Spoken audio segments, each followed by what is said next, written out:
where was I reading it? I just saw the letters in the words in bold print. But she said, she didn't like, she was a writer. She didn't like writing, apparently. She hated it. But she wrote anyway, all the time, even when no one cared. That was what I read in the little article. Someone will point out who it is, and they'll say, he's an idiot, and I don't care. I'm an idiot, so I'll beat you to it. Said, if I don't work really hard, and throughout, if I don't work, or if I don't, I think she said, if I don't write, then how can how will I earn my death? Now I take that and I say, I'll twist it a little bit so it fits myself. Yeah. As all good artists do, you know. If I don't work really hard throughout my life, how will I deserve a happy death? And it's a way that I find things that affirm my belief that being entitled or deserving anything, it doesn't belong to any person. That no matter how much you suffer or how much you succeed, at no point do you deserve any better treatment than anyone else, whether you're a saint or whether you're a devil. You just hope for the best and you expect the worst, and then things will be balanced. But if you don't live like that, then you're bound to be disappointed. I suppose you could just spend your life expecting the worst, but then you're already disappointed. So hope for the best. That gives you a little light. You know, in terms of the lyrics on this album, it does feel a bit existential. I get a sense of you wrangling with the mysteries of life and death. For example, the song Dive In.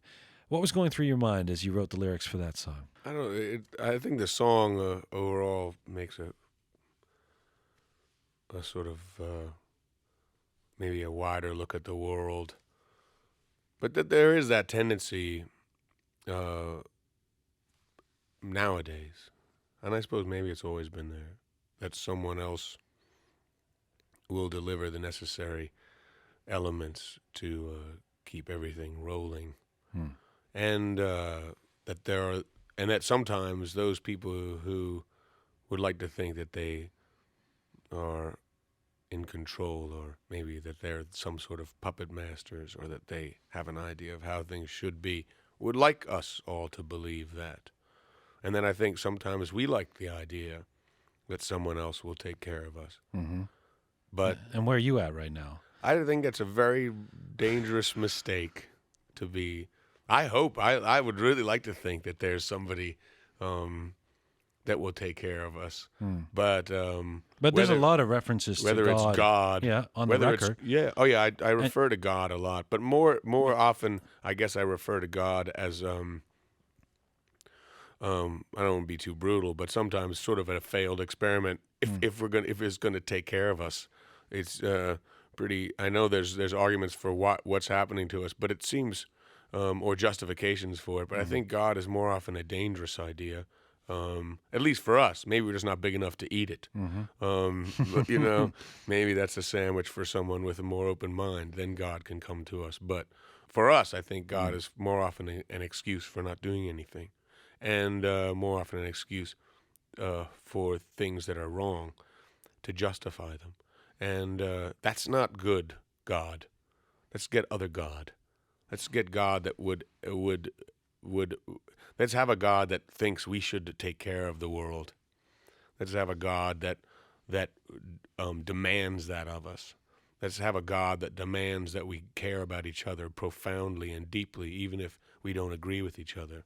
Or have a God that cares more about the suffering of people walking around among us, whether they're on the other side of the world or on this side of the world, than we do about the economic implications of their being happy like we are. Let's have a God that makes us care about each other. Otherwise, if there's a God that says, this is the way the world's meant to go to hell, it's supposed to, that's the plan, that's part of my plan, it'll all go to crap, and then I'll sound a trumpet and the people that are good will come floating up into the sky, and the rest of you will have to go and punch it out over the bubbling rubble at the bottom. That God I don't like. I can do without that God. But I mean, is there a God in your life in the sense that you were raised a Quaker, and Yeah, and then you've said you're agnostic. I mean, I wonder if this is something. Do you feel like you're a failed experiment as a believer, or do you? yeah. I suppose I would love to believe it. I think that was even a lyric. I really would, and so I'm not judging people who do. Hmm. Um, the Quaker that I was raised uh, was not sure about God. I had a small bout of very strong Christianity in my teens until I discovered that, at least from the perspective of the Christians that I surrounded myself with, that the vast majority of people that I admired in the world were going to end up in hell. And I thought, well, I don't want to go there. Right, I want to right, go where they are. right, I right, want to, right. uh, and so yeah, I had this one person that said, I said to this person, I said, look, by what we're saying here, my father is in hell, Hmm. or will end up there. And the person said, I bet your father had a secret relationship with Jesus. I was like, really?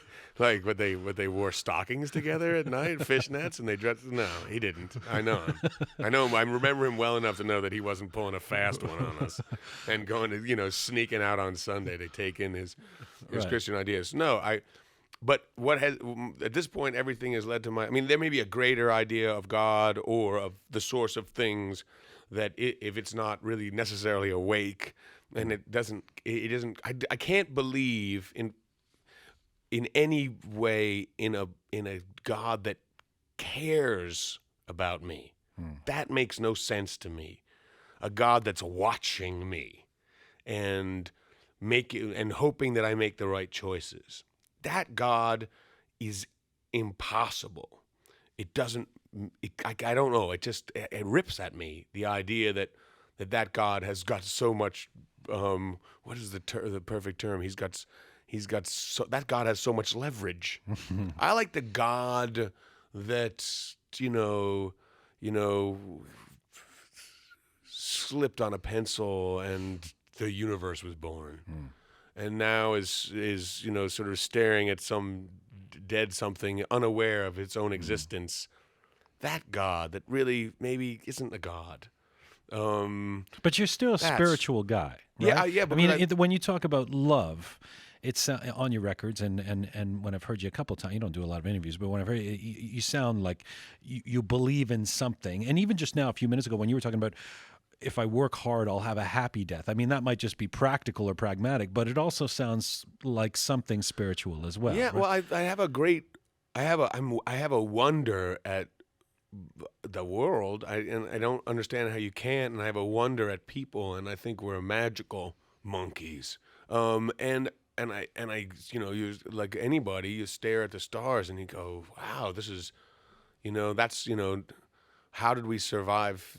How did we survive saber-toothed tigers when you could be so preoccupied by the heavens, but I think that uh, the ideas of God for me are the things that inspire absolute wonder at everything, at the way that a kid walks or laughs, at how a tree branch bends, or how the wind blows, or how the clouds move, or or how we can go out of our way to help each other, or in the moments of darkness how we can turn our backs on each other. Those things that create confusion and wonder, that's where we have to put our attention and our energy.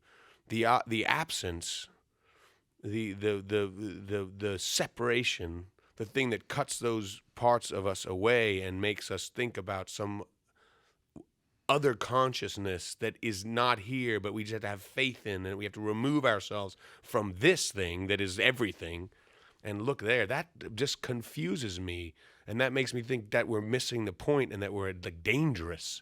We're dangerous. But if we look at what's here and let our minds be blown by what's here, then we have an opportunity. Then we have a chance, right? Then we won't screw it all up if we just realize that the good is here. There's a song on this record called Alligator Pie, which I is love me some alligator pie. set in New Orleans.